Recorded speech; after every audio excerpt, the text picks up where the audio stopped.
78644 is made possible by our sponsors Texas Hatters, Commerce Gallery, Little Trouble, Blairfield Realty, Windy R Books and Gifts, Willigans Island, and Birdie House.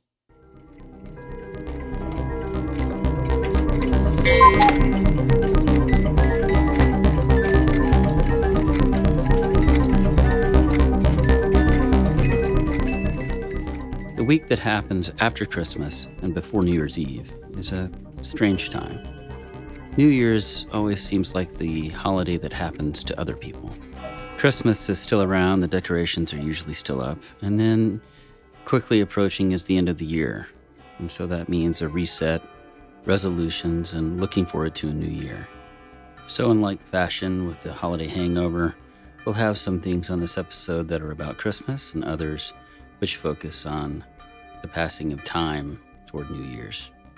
I'm Stephen Collins, and this is 78644. Roy Heinrich is a singer-songwriter that was born in Houston, Texas.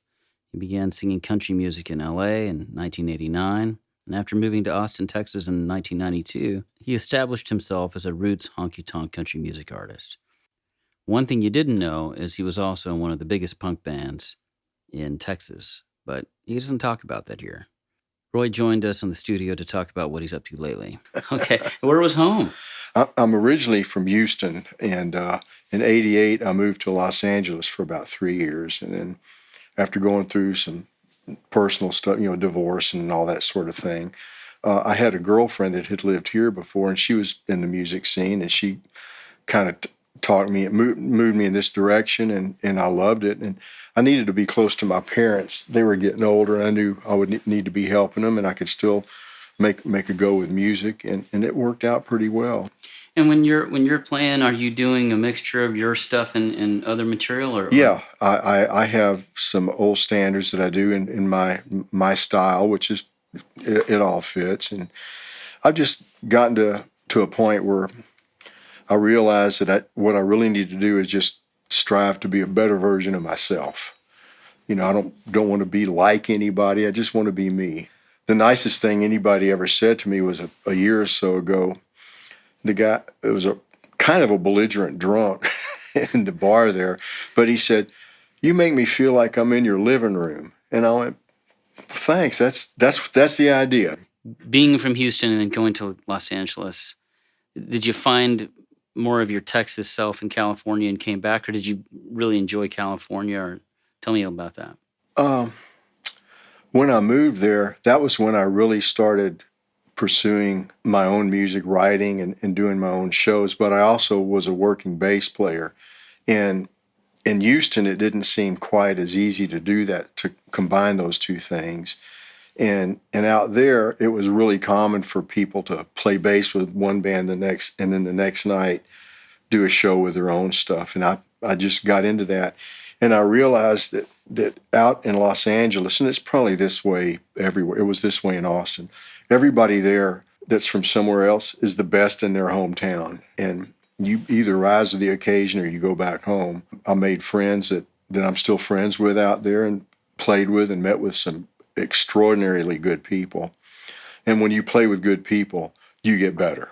I used to do more covers, but I kept writing, and it seemed like my songs were accepted. There was more avenues of places to play back then. It seems like it's gotten so crowded, and I don't mean to sound critical, it's just the nature of the beast.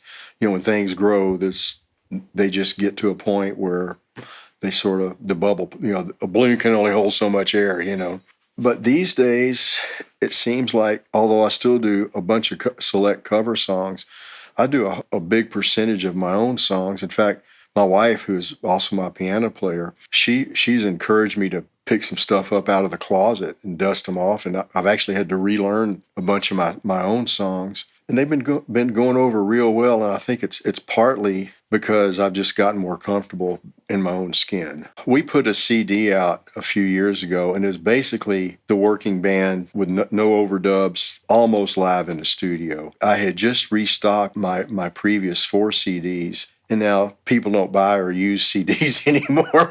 We bought a car, and there's no CD player in it, All my songs, they're all true. I've lived every second of every minute of every one of them. The last 10 years I've been really happy in my life, and a friend at a high school reunion asked if I wrote any songs like that. I said, no, I've been too happy.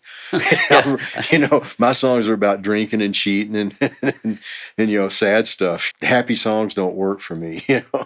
Last night I drank too much whiskey.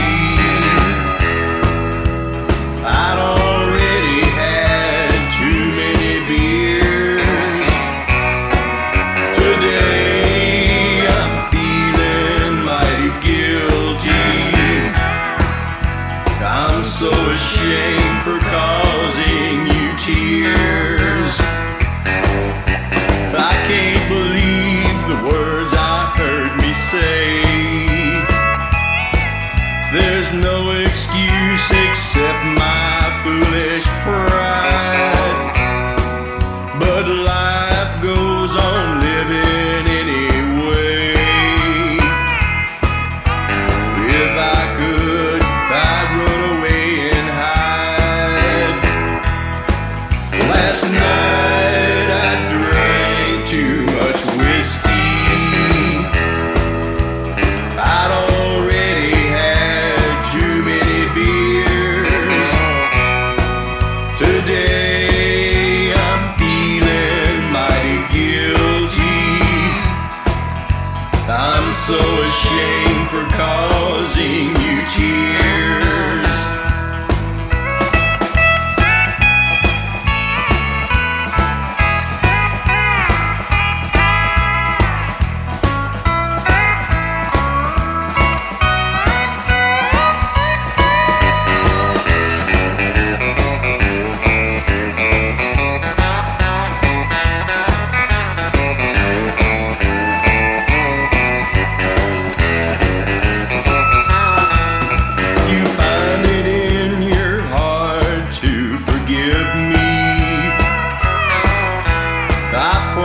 I won't hurt you again.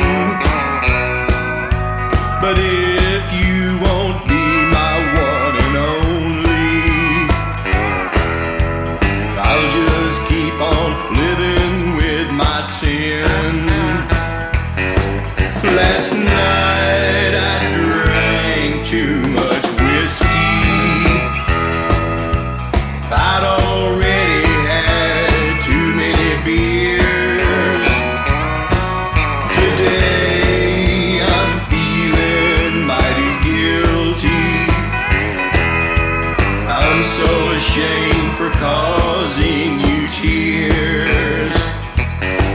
Last night I drank too much whiskey.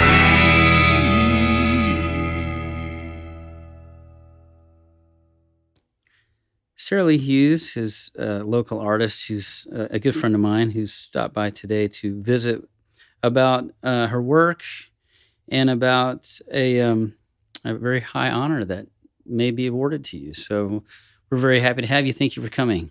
Well, thank you, Stephen. It's great to be here. It's really good to see you. I know. I think we've been ships in the night, so it's great. Yes, for a while. Well, you've been in your studio painting a lot. I know that. You did have a show last year in 2022, which was very successful. Yes. And then a continuation on that work. But before we get started talking about that, I want to introduce you to our listeners. Some may not know who you are. So you originally are from Dallas. Like I'm from Dallas, and you're, I think, similar neighborhood even. Old East Dallas, like Lakewood. Yeah. And then so you came to Lockhart a little after I did. My husband and my daughter and I, we were living in Austin. She was born in 2012, and she was about 6 months old, and we were looking for a new place to rent. And it was in May of 2013, and it was getting down to the wire. And we found a great house on Craigslist and came out and talked to the landlord, and we loved it. And we ate at Smitty's and signed the lease and brought it back to her. And so our stint in Lockhart began in 2013. As you know, having kids yourself, my career at that time had kind of really slowed down. She was 6 months old. I did a lot of work that I could kind of do in 5 or 10 minutes and set the kitchen timer for. I slowly over these, I can't do math. Oh, so that's 10 years. Over these 10 years, the space in our garage has transformed itself into my studio. I began with really small projects, and as she got older, I got into bigger projects. And when she started school at Lockhart Montessori is when I really was able to get back to my large format studio painting. I didn't really get to know you until I had some projects that I needed some illustration for. They were music-related projects. Yes. And I came to you for one was a music video. Yeah. That we did. It was inspired by George Méliès. Yeah. Oh, Méliès. Yeah. Yes. I was inspired by George Méliès, and looking at how Méliès worked, he had a set that was like a theater with one camera, a very large format motion picture camera, and then he had artists do the foreground, middle ground, and background pieces. And so I was like, I want to work like that, but digitally, but with the pieces. So I came to you, and you did a fantastic job doing these foreground, middle ground, background illustrations. Yeah. I'd forgotten all about that. And that was so much fun because I had heard of him, I think, like in graduate school, the first time around for theater. Méliès, you're talking about. Yeah. Hadn't really visited his work. And you turned me back onto that. And that was a great project. And it was all done in charcoal. I did all of that in really rich charcoal. And what I was trying to do was make as close to possible of what they would do in that era. And but instead of a large room, you can do it in a computer in a virtual space. But I still got a chance to work that way. It was so much fun to see it come to life. And it wouldn't have looked anything like it did if it wasn't for your work. So that's so interesting. I love it to go back to when people remind me of times that we've collaborated. I'm like, oh, I forgot all about that. Oh, that's delightful. Yeah. And your husband's in it too. Yeah, he is. Yeah, he's the silent screen star along several other people in that. He did a great job because Michael can act with his face better than anybody I know. It's amazing. He's pretty phenomenal. Yeah. And for anyone who's interested, you can check out that work. Just look up the artist Johnny Dango, Hole in My Heart video. That is the video we're talking about. I had been out at a conference in Nashville. It's a philanthropy conference. It mixes faith and philanthropy and technology and arts, and had gotten a chance to see a lecture by two people, Tiffany Whittier, who was a probation officer, and her client, who was Michael Kent. I was so enthralled with the story because it was such a deep human story about... It's an incredible story. Yeah. The story of Michael Kent and Tiffany Whittier is that Michael Kent was a former neo-Nazi and had been incarcerated. And when he got out, his probation officer was Tiffany Whittier, who was a Black woman. And she got his case and went to go see him. And over a matter of 6 months to 2 years, transformed his life by seeing him and treating him as a human being, regardless of his prejudices or hers. And the result is a profound story. And Sarah, you and I got a chance to illustrate it and bring it into a sort of small animated piece. And I was hook, line, and sinker. I was like, let's do this. I already knew who I would use as inspiration, the works of William Kentridge, the South African artist who does these incredible, he does so much. I mean, everything from art, visual art to opera and everything in between. But I already knew, I mean, when you were talking to me, I was like, oh, okay. Because you were like, I really want to do something. I want to do something to music. I want it animated. And you and I felt like there was a small explosion that afternoon in my studio. And we dug in hard, and that was such, and still is, it's kind of an ongoing project. But has been fantastic. Our collaboration on Two Unlikely Friends, the animated film. Yeah, it's an animated piece, and You can see it on TroubadourImageandSound.com. We have it available for you to see there. I don't know if it's on your website or not. It is. Oh, it is. And not only it's on the website along with all of the drawings that I made that we animated. Yeah, so if you go to, it's SaraLeeHughes.com, correct? SaraLeeHughes.com. You can see Two Unlikely Friends, and we recommend that you see it there. I know you've been spending some of the pandemic working on large format paintings that are sort of personal to you, that's a new direction, right? It isn't a new direction. Okay. It is picking up something that I have had to pick up and put down and pick up and put down probably over 20 years worth of time. Ideas that, have been nurtured kind of like seeds, ideas that got started and then literally just kind of put on hold. And I had a great show with the Commerce Gallery last October. And then I was able to use some of these more personal pieces they've really acted as a bridge for this next wave of work that's coming. I like to think that I work in an open-ended series with everything. So just because, let's say, the work that was shown last October and some of those things are part of a series, that series isn't closed. There are still ideas. I have what I call, if you've talked to me at any length, you know that I have this running list of paintings that I'm constantly adding to. And therefore, I hope I intend to live a long life because I have a lot of paintings to paint. The work now it's really getting richer. I've actually spent this year working on 4 paintings. They're getting so much richer that they're taking a bit more time. I had an incredible exhibition opportunity in August where one of the more recent works called What Will the Neighbors Think? That showed at the Wausau exhibit tour, was really well received.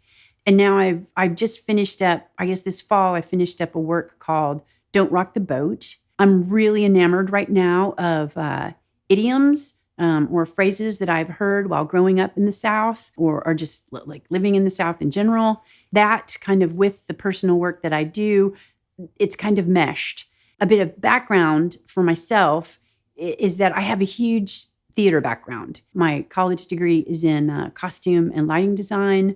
I've spent a lot of time in the theater, a lot of time as a scenic painter for both theater, television, and film. And that feeds really heavily right now into the work. In fact, I've been waiting for a while, thinking that the crossroads of my theater experience and my visual art experience was going to be one thing. And sure enough, it is something completely different and something very obvious. The work now really is produced much like you would a play. I've got the idea, it nurtures itself. There are characters, there's a set, there's lighting, there's costumes, and that all kind of comes together on a 2-dimensional surface. That's cool. That's a cool way to think about that when people look at the paintings. It's almost like that would be a playbill that goes with each. Yes. Yeah, totally. And I've never thought about that. But yeah, you could totally do that.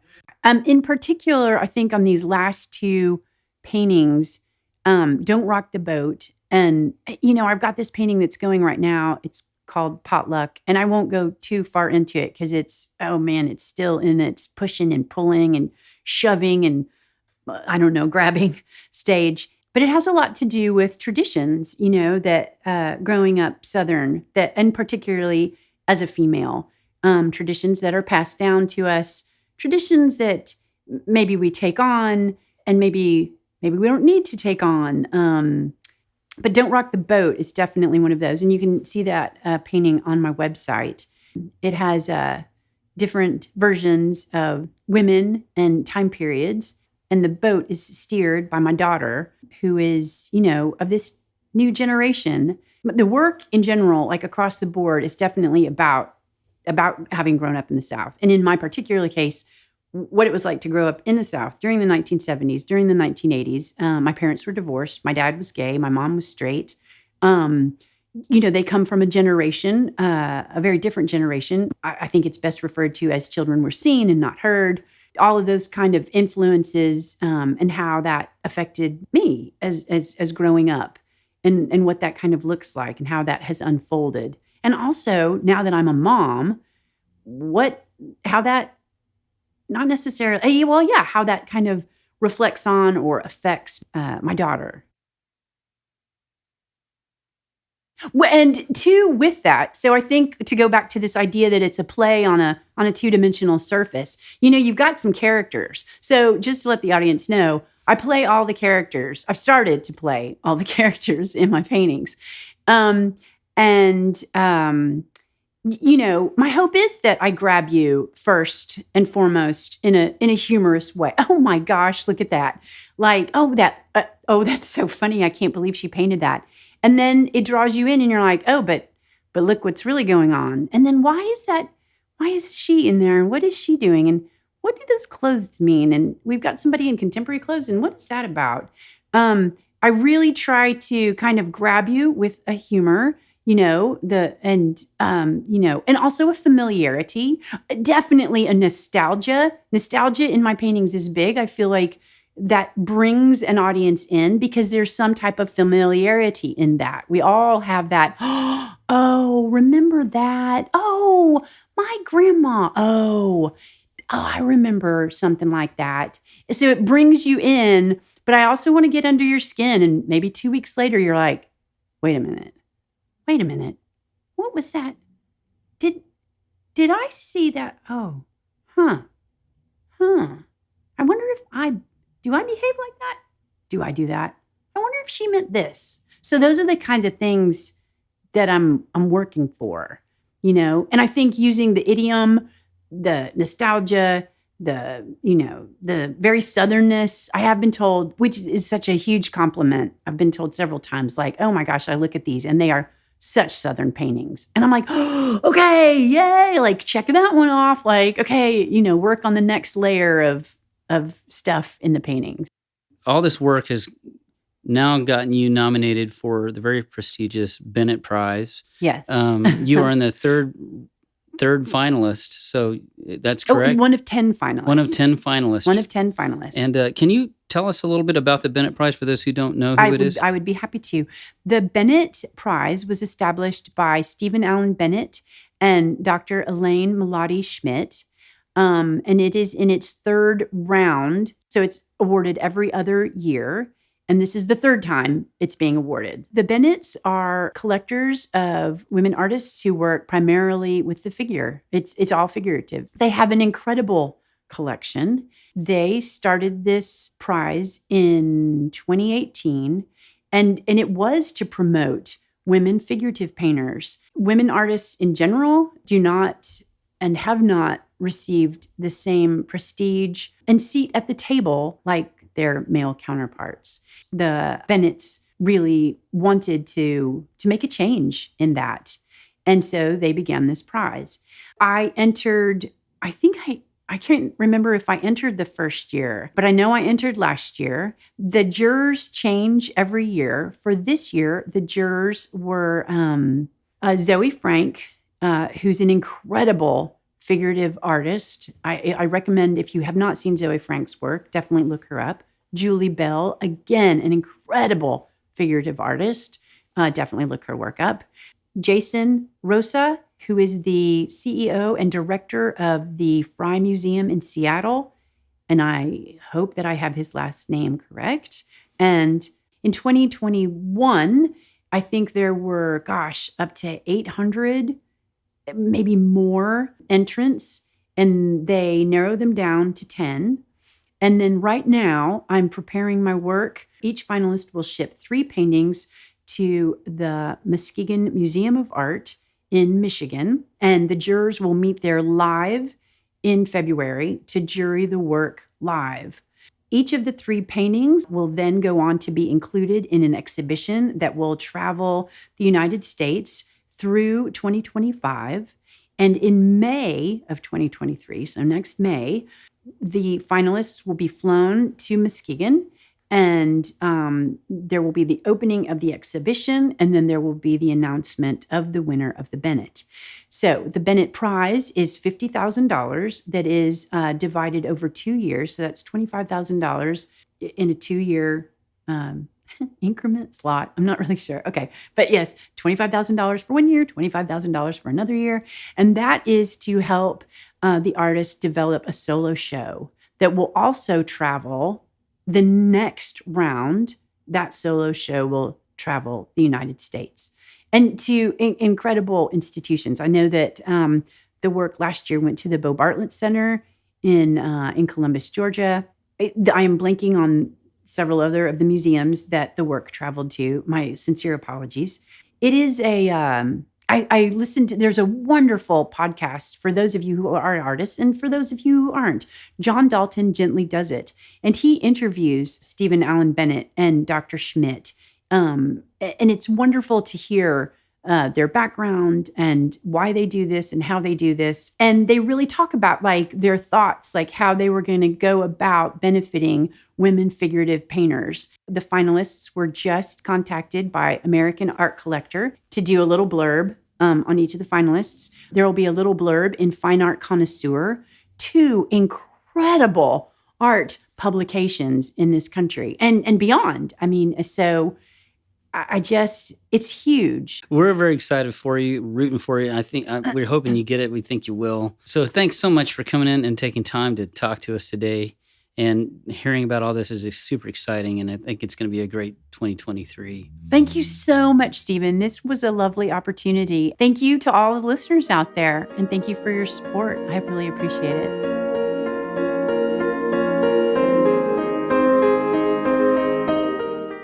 The Southwest Museum of Clocks and Watches is a museum on the square in Lockhart.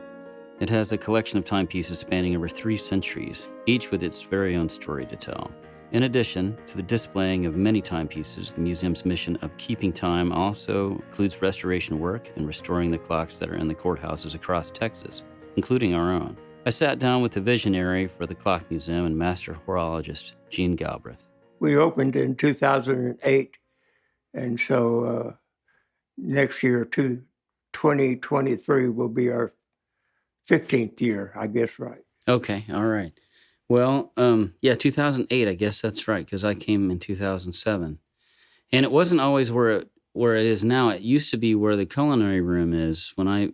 Yes. We at were the in the corner there in the 3-story building, the Brock building. And we got notice that they had sold the building and that we would have to move out. So we moved out and went into storage for a year.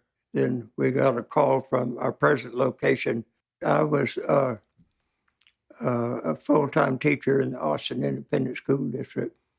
When I retired in 1991, I was involved with antiques sales, and I acquired a lot of clocks, but I didn't know how to repair the clocks. So I apprenticed out to a clockmaker in Austin for 5 years. I worked for him for $8 an hour. After 5 years, he said, "I think you're a certified clockmaker. Go start your own business." So I did that, but before I could get off the ground, Bob Larson on 35th Street contacted me and said, "I'll hire you and pay you half of the proceeds for the work that you do." I took him up on that and worked with him for 5 years.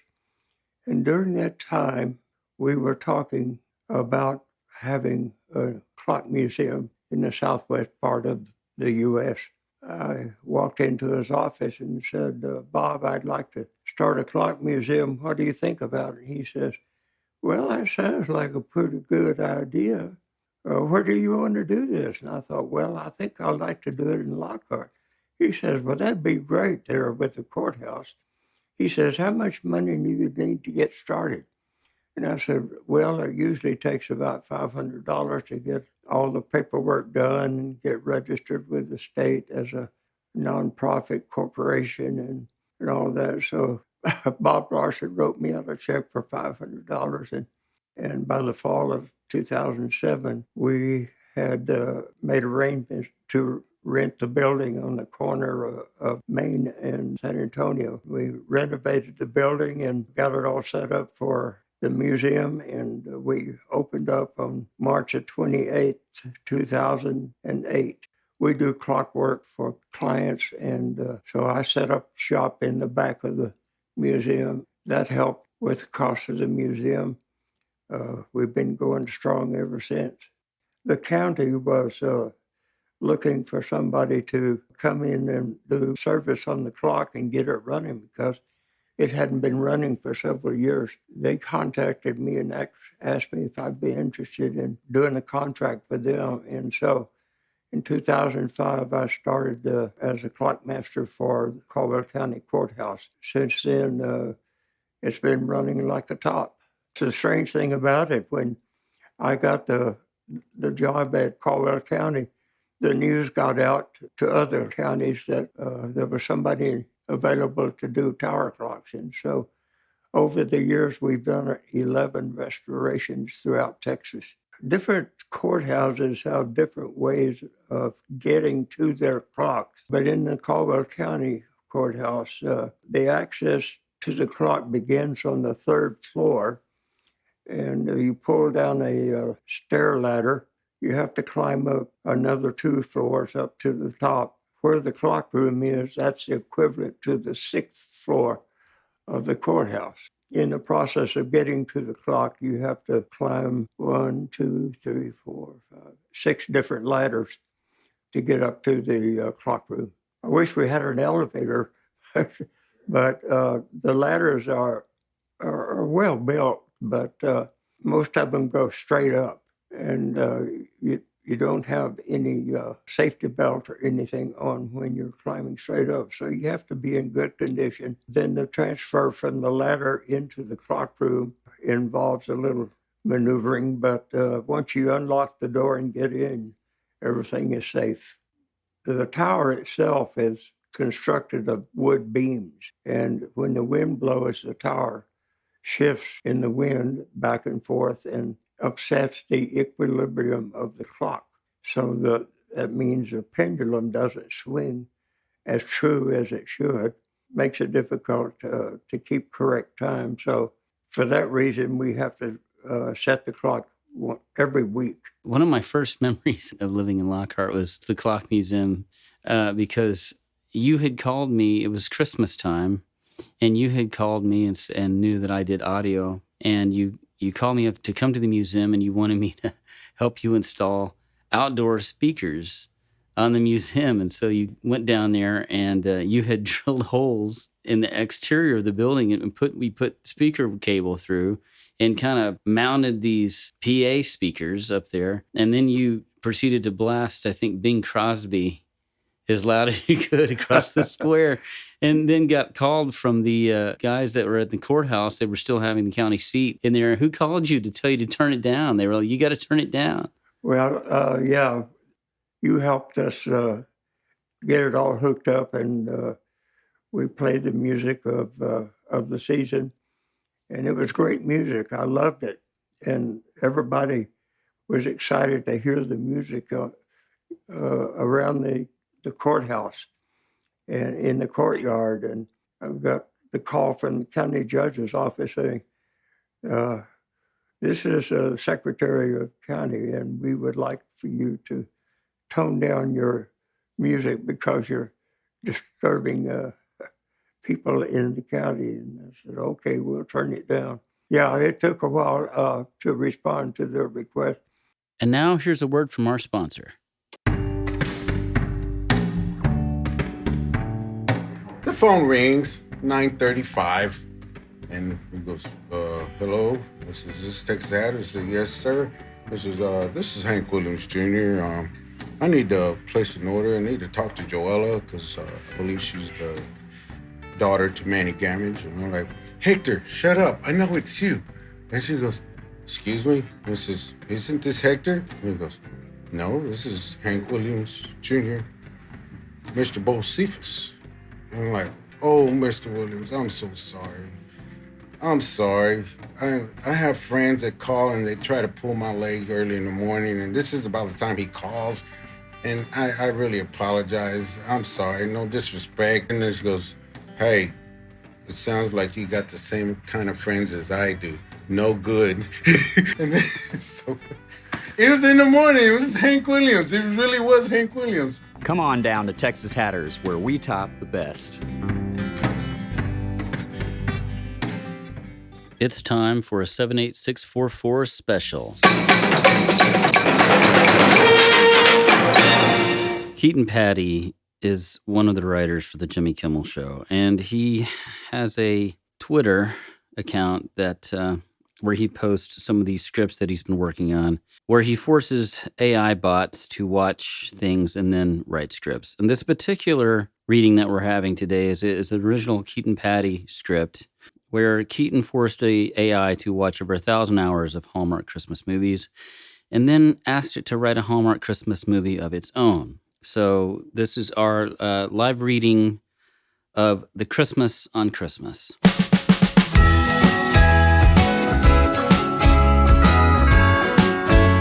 The setting is a small town snow globe refillery.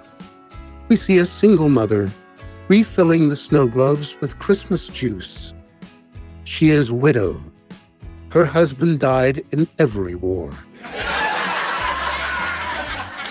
I refill globes better than Jesus' claws, yet still my twins are dad-free.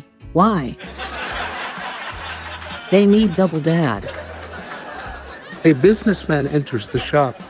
He wears clothes that cost money. His hands are briefcases, and he is Hallmark hot. Hi. Do your snow globes lack wet? Hurry. Christmas is attacked soon.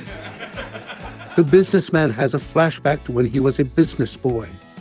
A Christmas tree explodes his family on purpose, and now he hates trees and Christmas and explosions. He exits the flashback. Shut your sound. I am from Huge City. I bought your land and am turning it into an oil resort. This is a family business. I sell families. I am widow. My husband is now Bones. The single mother points to her husband's bones in the corner of the room. They are all gift-wrapped in eggnog. All of my wives are Bones. That is America, but I must make money for my twins to live. They are a prince. I too own twins. Please, don't have bought my land. Christmas is today. Businessman laughs. I bought Christmas and now it is never, unless we go on dates. I cannot date because of a snow curse. I pray Santa Claus helps me. But Santa cannot help. She did not know, but Santa was her husband. Santa is Bones. Bones help nobody.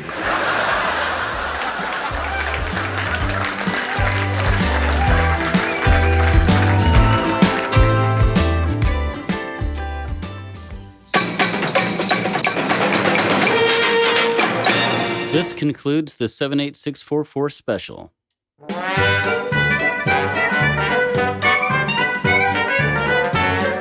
Saturday, December 31st, on New Year's Eve, The Pearl will be having its New Year's Eve party with RDO Band from San Antonio from 8:30 to 11:30 p.m. Little Trouble and the Gaslight Theater present Midnight in New Orleans, a New Year's Eve party benefiting the Gaslight Baker Theater from 8 p.m. to 2 a.m. Hailey Tuck will be playing, as well as DJs Dave Francis, Clara Francis, and Kevin Trevector. Get your tickets before they're sold out. Old Pal will be having music on the jukebox, biscuits, and black eyed peas at midnight. Sunday, January 1st, New Year's Day, Old Pal will be having Halliana from 12 to 2 p.m. Wednesday, January 4th, The Pearl will be having Stony Gable from 7 to 9 p.m. Best Little Wine and Bookshop is going to be having Mr. Carter's Smooth Blues Corner from 6:30 to 9 p.m. Thursday, January 5th, Old Pal will be having Lily Milford from 7 to 9 p.m. Friday, January 6th is First Friday. Old Pal will be having Emily Herring and the Family Band from 9:30 to 11:30 p.m. The Pearl will be having Michael James Trio from 8 to 10 p.m. Arts and Craft will be having Joe Bob's Bar and Grill Band starting at 8 p.m. Sunday, January 7th, Old Pal will be having Sidetracked from 9:30 to 11:30 p.m. The Pearl will be having the Sunday Matinee with W.C. Clark at 3 to 5 p.m. Wednesday, January 11th, Old Pal will be having Parker Chapin Presents Chicken Fried Steak Night at 7 to 9 p.m. The Pearl will be having Whiskey Wednesdays with Lockhart singer-songwriter Chris Lancaster, 7 to 9 p.m. Best Little Wine and Bookshop will be having Mr. Carter's Smooth Blues Corner, 6:30 to 9 p.m. Thursday, January 12th, Old Pal will be having Mary Charlotte Young from 7 to 9 p.m.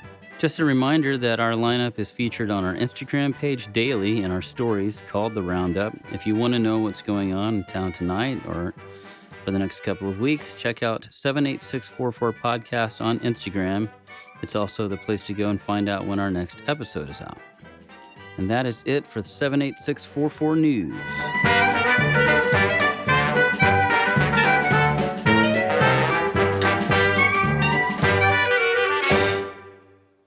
Hailey Tuck is here today. And thank you for coming in. And, man, thanks for having me. I hope I'm here all the time. Please, let's be best friends. Your story is very interesting because you're a Texas girl, and then you have a journey that's sort of a mystical type of journey of the poet's journey a little bit. Mm-hmm. So can you talk a little bit about, growing up in Bastrop and then the legacy of going to a religious school and then saying, we haven't talked about what happened, but it sounds like you were like, I need to go to Paris. Yeah, I mean, sure. It's probably more like the anti-hero's journey. I went to Baptist military boarding school from when I was 13. And my dad, in one of the greatest cells of all time, told me it was going to be like Hogwarts. And but it was, I will say that it was interesting. I mean, I don't know. What do you do with that? I had been in a burn accident actually when I was 13. I'd been accidentally pushed into some coals, like at a birthday party on a beach. My dad, being a lawyer, sued, and I had some money put away that was supposed to probably put me through some conservatory, but instead I used it to go to Paris because it hit my bank account at 18, at least in payments. I moved to Paris, and I thought it was going to be like supermodels and like Ernest Hemingway, and instead it was just completely strange, and I was alone and a giant metropolitan city. I was in the squat, and then I met this girl on a bus who was wearing a vintage dress, and we started talking. And I mean, it's so crazy how these things like shape your entire life, which is wild. But we started talking on the bus, and she was kind of going through some marital issues, and we're waxing poetic to each other. And she says, well, I'm actually house sitting for this couple who's a count and countess. The countess is American. And you can probably crash on their velvet couch for a moment while they're gone. And she is throwing a party when the couple in question is returning home. And now I'm very close with them, so I know that I'm sure that especially Sorrel, the keeper of the coop, would not have loved having like a party in her house when she's coming home from vacation and probably tired and just looking to collapse in bed. So she comes back. There's a party going on. And she sits down next to me on the couch, and I'm like, oh, yeah, come here often or whatever. And she's like, yeah, I live here, and I just came home from vacation, and I'm very annoyed. There's a party going on in my house. And I was like, oh, God, I hate to tell you this, but I've been living on your couch also. This is the next worst thing that's going to happen to you. And she's like, oh, God. And she's those events, she's a real fixer. She's like, oh God, okay, fine. I'm gonna fix this. So she's like, look, get down to your skivvies and I'm gonna dress you up she dressed me up like a beautiful Art Deco, kind of little nymph. And she's like, you're gonna sing on the table, and if I like your song, then you get to stay. If I don't like your song, then I'm gonna, reconvene.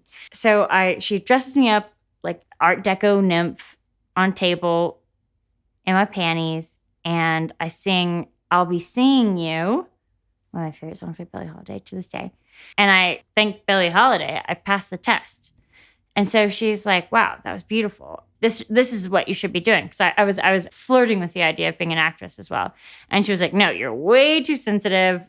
You're like, I bet you take criticism terribly. And I was like, oh my God, I take criticism terribly. She's like, yeah, 1 million girls look like you. You're just like pale with brown hair. Like forget the acting thing. The voice thing is what you should be doing. And I throw a lot of events. I'm going to hire you from all my events and dress you. And so she taught me not to wear pearls before 5 p.m. and the whole kit and caboodle. It honestly, I know it sounds like something a PR company cooked up, but genuinely moving to Paris is what I was reading about in Baptist military school when I was reading F. Scott Fitzgerald. Not that any of his female characters really have that good of a time of it, but certainly the entire concept was what I was reading up. Your imagination got lit on fire from reading about it, right?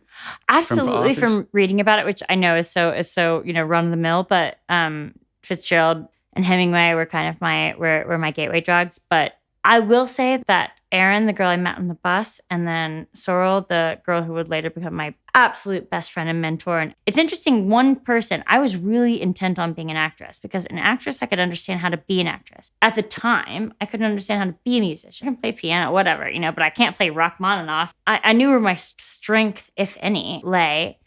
And she was the one who just was like, nope, every girl looks like you as an actress. Screw it. And like one person that tells you that confidently, you're like, oh yeah, you're probably right. You're right. I don't want to do that anyway. Right. I want to do the other thing. Especially at 18 when you're like, total. Oh yeah. A tadpole. Well, so then your career began. You began singing. Did you just go did you go to Montmartre or whatever and find the band and like go to like start playing clubs and stuff? Or yeah, totally. I mean, gosh, I started singing. She is an absolutely astounding painter, as is her partner. And she does this thing called Dr. Sketchies, which is actually all over the world. And they have artists and models. It'll be themed. It'll be. Is it a party, like a soiree type of thing? It's kind of a party, because there's probably wine served most places. It's almost like you're licensing out the idea of Dr. Sketchies. And then mostly it's very serious artists who come and like art school artists. And they draw. They draw you, and if you're the model, you are you pose for a set amount of times, and then there's always a theme. That's kind of it's like licensing out kind of a brand, the concepts of it. And because she's a painter herself, of course, anything she's doing is great upon great, and the venues she's able to get are great upon great. And so I started just singing little songs there. And then I started singing in little cabarets, and then it kind of like moved up from there. And then actually my mom was trying to email Jamie Cullum, and it went to Jamie Cullum's booking, which would make sense to me now. That makes sense to me. And the person who was clicking open the email at that time was a bit more junior in the booking agency. A little bit at that time. And he kind of took it and was thinking of kind of taking on a bit more heavyweight work. He messaged me back, and that's how I started being booked all over Europe for the next 13 years. Through another agency after that, but still, that agency for 6 years. That was my lottery moment. And you're touring, and I think it's fascinating because you're touring, you're playing. You go to Paris to find the Bohemians and from the 20s, and then you end up playing in the cabarets. You obviously had listened to Billie Holiday and Josephine Baker and all that stuff before you left for France. Is that right? Yeah, totally. Although I will admit that I was listening way more Ella than I was Billie, and so trust me, it has kept me up at night, whether it's like chicken or the egg, because first of all, Billie's the queen. I am not comparing myself in that way. I think that I probably had something of a quality of Billie Holiday that I nurtured myself once somebody complimented me on it. Once somebody says like, oh, you're great at football, you're like, oh God, maybe I am good at football. I wanted to sound like Ella. And then later in life, I was like, oh man, Ella's like got a big voice, and also Blossom Dearie. Blossom Dearie is an angel pianist and vocalist, and her piano is equally as good as her vocal. It's like if Billie Holiday and I had a prodigal child. Europe is where my career is. I opened for Bjork and the Breeders and Diva Mahal and Laura Marling. So all of those people are hugely famous within themselves. But I tagline it as I opened for Bjork, which is true. During that entire process and like during everything of just like trying to organize somebody else when really I'm the one that also benefits largely from organized standpoint, it was very difficult to leave everything I built for 13 years in Europe. And sure. I was in Hong Kong, and I came here. And was it you just wanted to come to the States, or was there a reason? Yeah, my parents are getting a little older, and I was going through a divorce. Went through a divorce, and I thought, gosh, you know what I really want to be is like with my family. Like I want to be with somebody who thinks I'm great no matter what. Because a little bit, I feel like I moved home, and I'm like, I'm out of sync with everybody. Everybody has kids, which I want. But I'm, coming very late to the party. Well, it's also being an artist is a very different experience from most experiences of how people live, because you do have to be in these crazy scenarios that seem exciting, but and they are, but it's a lot of work, you know. Yeah. And it's a lot of work to keep it going, you know. Yeah. And so I definitely relate to that. Before we move to talking about coming back home, I do want to revisit that story again of working with the London Orchestra, the London Philharmonic. Is that right? BBC Orchestra. BBC Orchestra. That's right. That's a fascinating story. So thanks. you moved.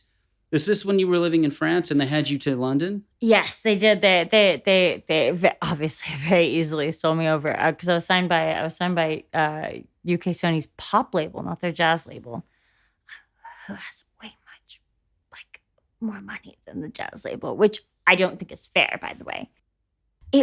I've never heard something so loud. I mean, it was like in my body. I could feel it in my bones. Every instrument, it was vibrating, and it was so gorgeous and amazing. And I was so obviously honored to be there, you know, by some sort of beautiful accident. But boy, did they not think that went through a little bit. Not by the way, once I'm in, I'm all in. But they were doing Strange Fruit. There's so few songs that I won't sing. I mean, I'm a jazz singer. I'm for sale. And definitely that's kind of one of the ones on the list. But if the BBC, thank goodness we ended up going with another one because I kicked up. Kicked up is a strong word, but gosh, you know, this is a really important historical, it's a poem. Yeah.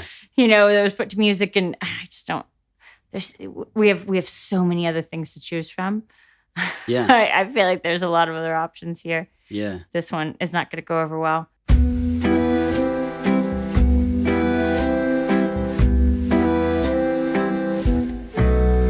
Here's a story about a sinner. He used to be a winner who enjoyed a life of prominence and position.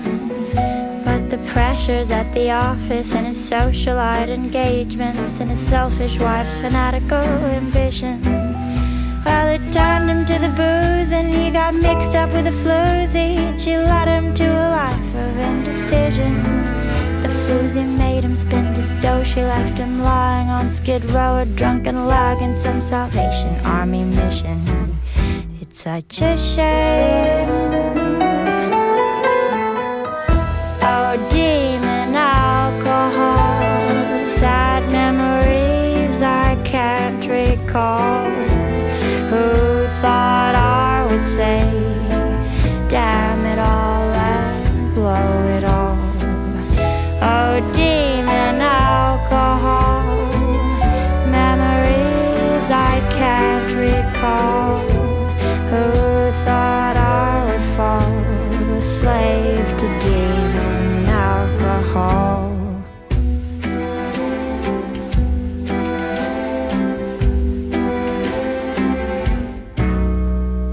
Barley wine, pink gin, he'll drink anything, port, Pernod or tequila, rum, scotch, vodka on the rocks, as long as all his troubles disappear.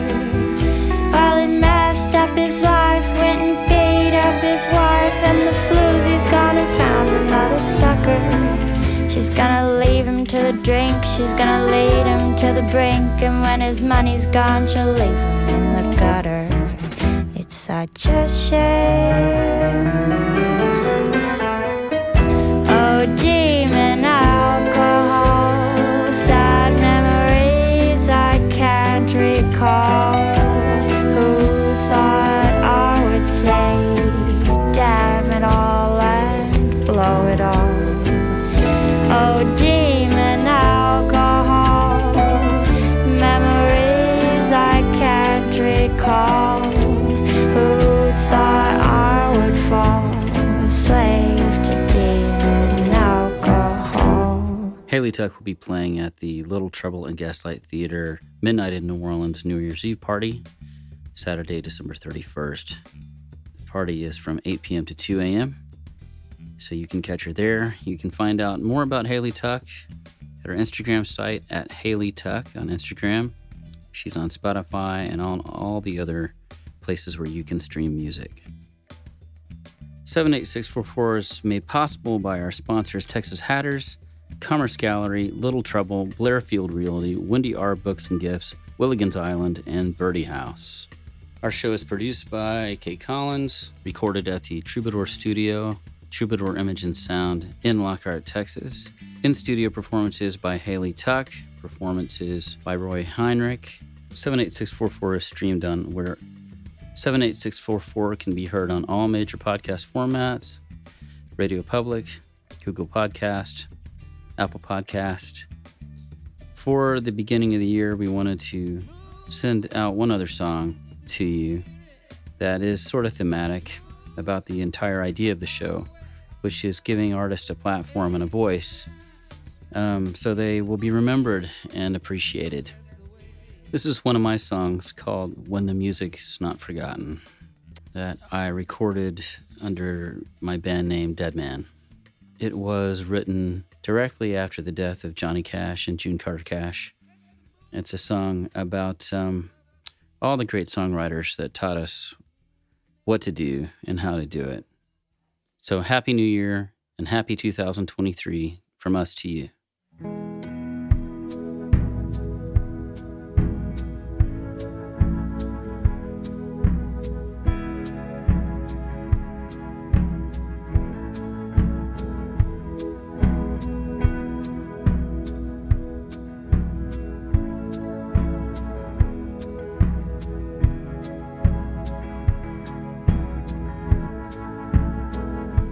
Please come close, for I long for you to hear the sound that will rid you of your fears in a land where no water can be found, in a place where there is no fertile ground, longing for, yearning not to be forgotten in an age when the music is forgotten, in an age when the music is forgotten.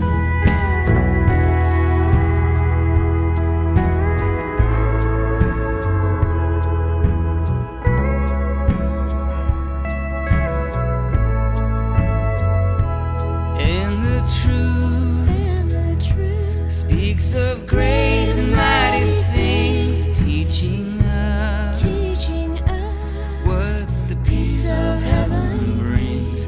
We must give to all the others, those in need, who we fear to call our brothers, reaching out so that we are not forgotten. A time when the music is forgotten, in a time when the music is forgotten.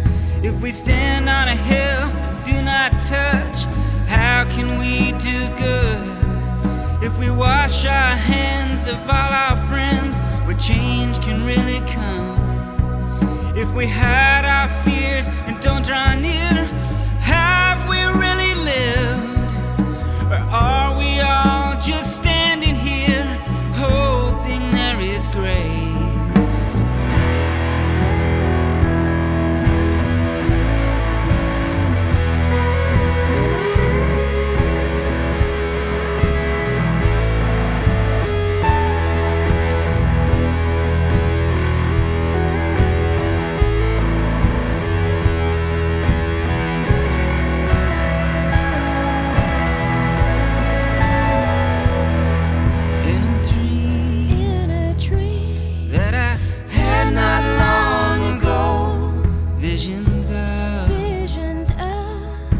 A city made of gold, and a sound that I'd never heard before.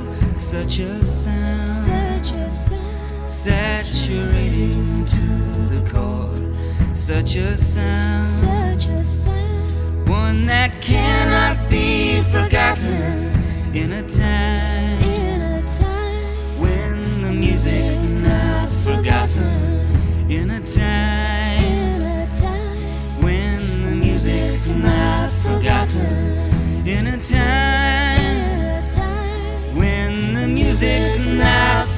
forgotten. In a time when the music's not forgotten.